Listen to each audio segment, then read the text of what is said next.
आपने supreme court में PIL file की है राज ठाकरे के खिलाफ, तो उसके बारे में कुछ बताएंगे? देखिए, राज ठाकरे का जो एक्टिविटीज है ये हिंदी और मराठी के नाम पे, पहली बात तो देखिए ये कोई मुद्दा सही जेन्युइन मुद्दा नहीं है। आप देखिए मुद्दा कैसे नहीं बता रहा हूं मैं आपको। जब उद्धव ठाकरे थे यहाँ के चीफ मिनिस्टर थे, जब उनकी अघाड़ी सरकार थी, 2001 में कमेटी बनाई गई थी और कमेटी का जो चेयरमैन थे डॉक्टर रघुनाथ माशेलकर, जो कि बड़े लर्नेड, बड़े मतलब शिक्षाविद है महाराष्ट्र के, और उनका एक अपना एक लेवल है उनका, उसके चेयरमैन थे। शायद वो चेयरमैन थे, उसमें वो कमेटी में उद्धव ठाकरे जी भी थे, उसमें चीफ मिनिस्टर थे और उसमें शिक्षा मंत्री थे।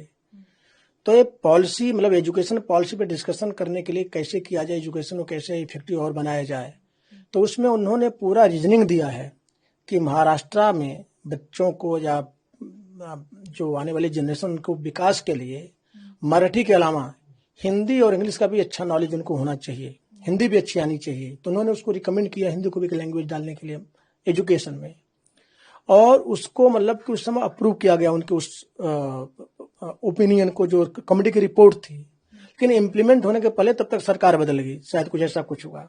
तभी फडणवीस साहब की सरकार जो है उसने कुछ की नहीं किया, बस उसी चीज को उन्होंने इम्प्लीमेंट करने की कोशिश किया। तो राज ठाकरे लगे बवाल मचाने लगे, उद्धव भी ज्वाइन कर ली उनके बवाल को राजनीतिक फायदे के लिए, जबकि उनकी खुद की सरकार का ये रिपोर्ट था। तो ऐसे में सरकार ने अभी महाराष्ट्र सरकार उसको वापस ले लिया। जब वापस ले लिया तो कहानी खत्म। लेकिन ये बोलना कि नहीं महाराष्ट्र में जो रह रहा है मराठी बोलना नहीं बोलेगा तो महाराष्ट्र का अपमान हो रहा है, और ऐसा बोलकर लोगों को साथ मारपीट करना, देश में उत्पात मचाना, समाज में नॉन मराठी स्पीकिंग लोगों को जाकर खास करके नॉर्थ इंडियन को, हिंदी भाषी बेल्ट से जो आए हैं राजस्थान, बिहार, यूपी और मध्य प्रदेश से, उनके साथ इस तरह का अत्याचार करना ये बिल्कुल स्वीकार नहीं होगा।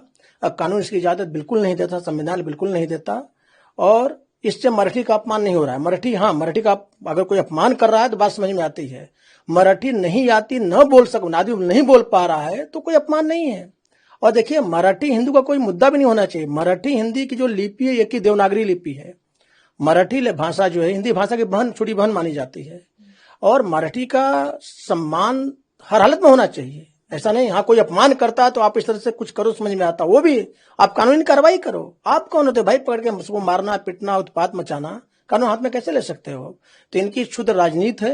ये कॉर्पोरेशन का इलेक्शन आ रहा है, उसको एक मुद्दा बना के चल रहे हैं, और इस तरह की चीजें अलाउ नहीं होनी चाहिए। इसके लिए हमने पीआईएल फाइल किया है, और इनकी पार्टी का हमने डी रजिस्ट्रेशन भी हमने मांगा है। क्यों मांगा है कि जब से पार्टी बनी इस तरह की एक्टिविटीज में कंटिन्यूसली इन्वॉल्व पार्टी है। जब 2005 में इनकी पार्टी शायद बनी थी, उसी 2005 के आसपास, तो जैसे पार्टी बनी उस समय भी इन्होंने ऐसा किया था, नॉर्थ इंडियंस को सब करना सब शुरू किए थे। आपको याद होगा 2008 में नॉर्थ इंडिया से कुल लाए थे एग्जाम देने के लिए, बच्चे आए थे, रेलवे का एग्जाम था, इंटरव्यू था कुछ कल्याण में। उस समय इन्होंने उत्पात मचाया था।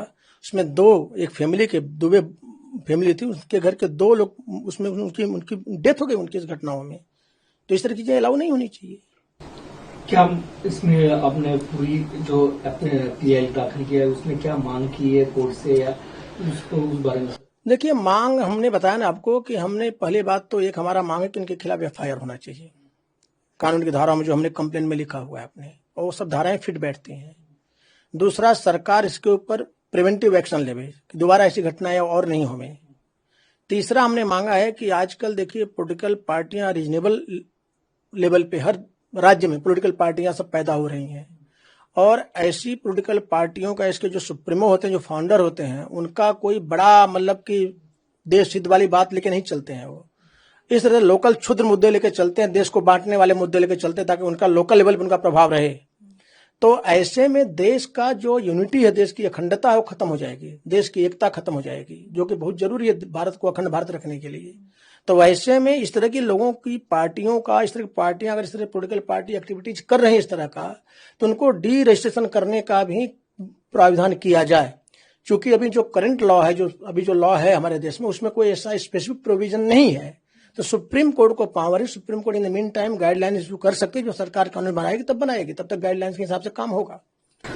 मुख्यमंत्री ने हाल ही में 2 दिन पहले कहा है कि त्रिभाषी जो सूत्र है वो हम लागू करें ही, 100% लागू करने वाले, जो नई समिति गठित की है। आपको लगता है वो समिति जो अहवाल है वो सही तरीके से है? मेरे ख्याल से अगर ऐसा कर रहे हैं तो बहुत जरूरी है, बता दूं। आप देखिए हिंदी जो है, दुर्भाग्य है कि हिंदी, देखो हिंदी मराठी कोई विरोध ही नहीं है, बता दो। तो विरोध क्रिएट किया जा रहा है, बता दो। बताया ना, देवनागरी लिपि दोनों की है। और आप देखिए मराठी हिंदी अपने आप में क्या होता है कि राजभाषा का इसको दर्जा मिला हुआ है। संविधान देखिए आर्टिकल 347 या 240 याद नहीं आ रहा है मुझे, सबको कन्फ्यूजन है, उसमें इसको राष्ट्रभाषा का दर्जा दिया गया है। मतलब राज्य भाषा, मतलब कि सरकारी भाषा, इसको काम का इसमें हो सकता करना चाहिए, उसमें ऐसा दिया गया प्रोविजन। इसको राष्ट्रभाषा का दर्जा नहीं दिया गया, वो बात अलग है। लेकिन ऐसे भी हिंदी देखिए तो हिंदी की अपनी विशेषताएं हैं। इसका देखिए लिटरेचर बहुत रिच है इसका, आपको मराठी का भी लिटरेचर बहुत रिच है, ऐसी बात नहीं है। और मराठी हिंदी मतलब एकदम मिली जुली हिसाब किताब है। और आप देखिए मराठी भले ही बोल रहे हैं, लेकिन गाने तो हिंदी के बहुत लोग सुनते हैं। हिंदी के, साउथ इंडियन गाने हिंदी के सुनते हैं, गाने सुनते कि नहीं सुनते हैं, समझ में हिंदी क्या बोलना बड़ा आसान हो जाता है, समझना बड़ा आसान होता है। तो जो नॉन हिंदी स्पीकिंग है, यहाँ तक कि साउथ के लोग भी हिंदी आसानी से बोलते हैं। हिंदी इसके लिए अपने आप जो है कि ज्यादा परिचित होती है, तो इसमें हिंदी का कोई दोष थोड़ी है। और हिंदी से इतना विरोध क्यों होना चाहिए भाई। और देखिए मैं बार बार कह रहा हूं, मराठी का अपमान, मराठी भाषा का अपमान बिल्कुल स्वीकार नहीं है, नहीं होना चाहिए। लेकिन अपमान कौन कौन रहा है बताइए, किसने अपमान किया बताइए, एक भी घटना बताइए। हम मराठी का अपमान हो, मराठी भाषा का। अब समझो हमको मराठी, आपको मराठी नहीं आती है और आपको आके मारना, कहीं मराठी आपको बोलना नहीं आती तो मारेंगे आपको, तो एक कहाँ का न्याय है। ये पीआईएल में आपने मांग की है कि हम मराठी ही अगर सिखाया जाए तो हम मराठी सीखेंगे। देखिए ऐसा है कि ये इस तरह की हम मांग नहीं कर सकते। मांग क्या होता है, ये तो अगर सरकार वैसा कोई कानून बना तो सरकार, देखो सरकार भी क्या कर सकती है, सरकार ज्यादा यही कानून बना सकती है कि महाराष्ट्र में इतने सरकारी कामकाज होंगे वो मराठी में होंगे। ये सरकार, यहां तक सरकार कर सकती है। सरकार ऐसा कानून नहीं बना सकती है कि नहीं, जो महाराष्ट्र में है या जो रह रहे हैं उनको सबको मराठी सीखना कंपलसरी है, मराठी बोलना ही पड़ेगा। ऐसा कानून संविधान के दायरे में परमिसिबल नहीं होगा। अगर सरकार बनाना भी चाहेगी तो कानून struck down supreme court, high court कर देगी। कोई चैलेंज करेगा तो लोग चैलेंज करेंगे। इस तरह की चीजें नहीं हो सकती हैं, आप थोप नहीं सकते हो।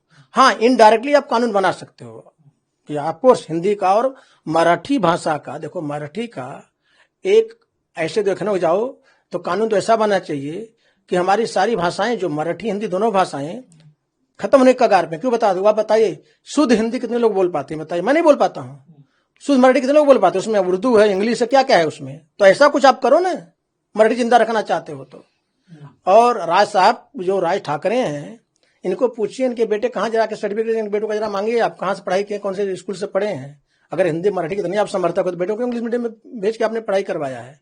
अब मराठी मीडियम करवाते ना, सारे मराठी मीडियम के, इंग्लिश मीडियम के स्कूल बंद कर दो महाराष्ट्र में, सारे स्कूल बंद, सब मराठी मीडियम कर दो, कॉलेज भी सब कर दो। जिसको रहना होगा और सीखेगा, नहीं सीखेगा भागेगा यहाँ से। ऐसा करो फिर आप। लेकिन मारपीट करना किसी के साथ में, देखिए आपको पहले में बताया ना, प्योर राजनीतिक मुद्दा उनका है।